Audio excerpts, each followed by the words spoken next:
السلام عليكم اعزائي المشاهدين، اهلا بيكم في فيديو جديد ومراجعه فيلم ذا وومن ان ذا كابين 10. فتابعوا معايا الفيديو، ما تنسوش تدعموني وتعملوا لايك وشير وتاكدوا ان انتم مشتركين في القناه ومفعلين الجرس عشان يوصلكم كل جديد.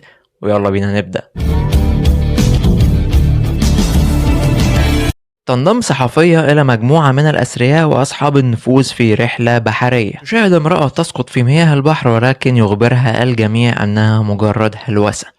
الفيلم مقتبس من رواية، ولكنه بيحمل التركيبة اللي نتفليكس بتحبها وقدمتها في أكتر من عمل قبل كده. التركيبة اللي بتبقى قصتها عبارة عن إن في جريمة بتحصل، شخص واحد بس هو اللي شافها، مفيش حد تاني شافها غيره، وبيبتدي لما أول ما يحكي ويتكلم عنها الناس تقوله مفيش حاجة من دي حصلت، والناس تفضل تكذبه وتقول إن هي مجرد هلاوس خاصة بيه. فهل بقى الفيلم المرة دي قدر إن هو يقدمها بشكل جديد ومختلف، ولا زيه زي إخواته اللي فاتوا؟ نتكلم عن جزئية القصة والسيناريو. الفيلم في خلال تقديمه للقصة بتاعته وتقديمه لشخصية البطلة هو يعني ساب شوية نقط كده، لو كان لعب عليهم كانوا هيزيدوه قوة أكتر. المفروض إن شخصية الصحفية اللي هي بطلة الفيلم هي بتعاني بسبب إن في واحدة ماتت قدام عينها من فترة بسيطة، بسبب إيه؟ إن يعني الشخصية دي كانت هتتكلم وهتعمل لقاء صحفي معاها وهتقول أسرار ناس، فالناس دي طبعا إيه قرروا إن هم يقتلوها عشان الأسرار تفضل موجودة زي ما هي. فطبعا دي بالنسبة للصحفية كان حاجة صعبة جدا عليها، حاجة كان ممكن الفيلم بقى يستغلها في وهمنا إحنا كمشاهدين إن ممكن الأحداث دي كلها تكون مجرد هلوسة من الصحفية بس بسبب يعني القصة الغريبة والصعب تقبلها اللي هي تعرضت ليها. لكن الفيلم ما استخدمش الموضوع بالاسلوب ده. الفيلم هو حطنا على طريق واضح وصريح، احنا مع الصحفية دي في رحلة لغاية ما نشوف ازاي هي هتكشف اللغز اللي حصل. هي صح، اللغز هو اللي محتاج يتكشف، والناس التانية اللي موجودة دي كلها هي اللي غلطانة. المشكلة ان هي دي التفاصيل اللي بتحولك من فيلم عادي لفيلم قوي، بتحولك من فيلم اللي هو تقييمه من 6 ل6.5 7 بالكتير، لفيلم لا الناس تقيمه 8 و8.5 حاجات دي. فالتفاصيل الصغيرة دي هي اللي لما ما بيشتغلوش عليها بتطلع افلام عادية.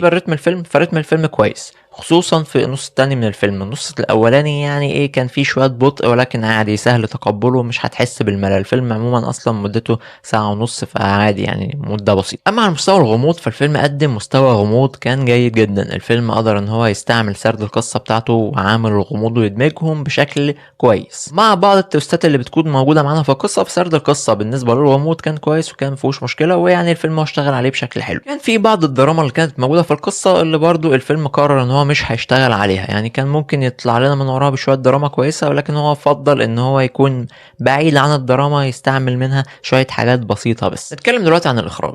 بالنسبة للصورة البصرية فالإخراج كان كويس، عمل صورة بصرية حلوة، يعني مفيهوش شغل إخراجي كبير نظرا إن إحنا موجودين في مكان واحد، مش محتاجين كادرات ياما والدنيا تكون صعبة يعني.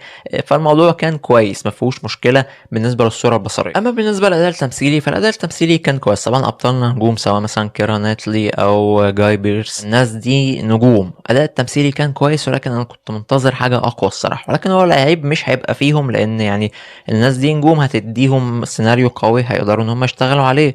لكن الفيلم هو اللي ما اداهمش المساحه، ما اداش اصلا القصه بتاع العمق الكافي اللي يخلي الناس دي تعرف تترجمه الاداء التمثيلي كويس. لكن عموما هو الاداء التمثيلي كان حلو ما فيهوش مشكله يعني. تقييم الفيلم هو 6/10. الفيلم حلو، ولكن هو كان عنده نقاط قوة كان ممكن يشتغل عليها بشكل أفضل من كده بكتير، تعلي من التقييم ده وتخلي الفيلم واحد من أفضل أفلام السنة. ولكن يعني أفلام نتفليكس مؤخرا الموضوع بقى عندها اللي هو إحنا بنعمل فيلم وخلاص، فرصة مهدرة. يعني كان في شوية نقط اللي اتكلمنا فيها على مدار أحداث الفيديو كانت هتدي عمق قوي للقصة، وكانت هترفع من شأن القصة دي وتخليها محكمة بصورة أفضل من اللي كانت موجودة فيه. ولكن نظرا ان نتفليكس عندها انتاجات ياما فمش هنركز بقى على كل فيلم، يعني اللي هو احنا بنعمل لكم كل اسبوع يعني شوية اصدارات حلوة، فخلاص عملونا بالكم، عملونا بالعدد مش بالكيفية.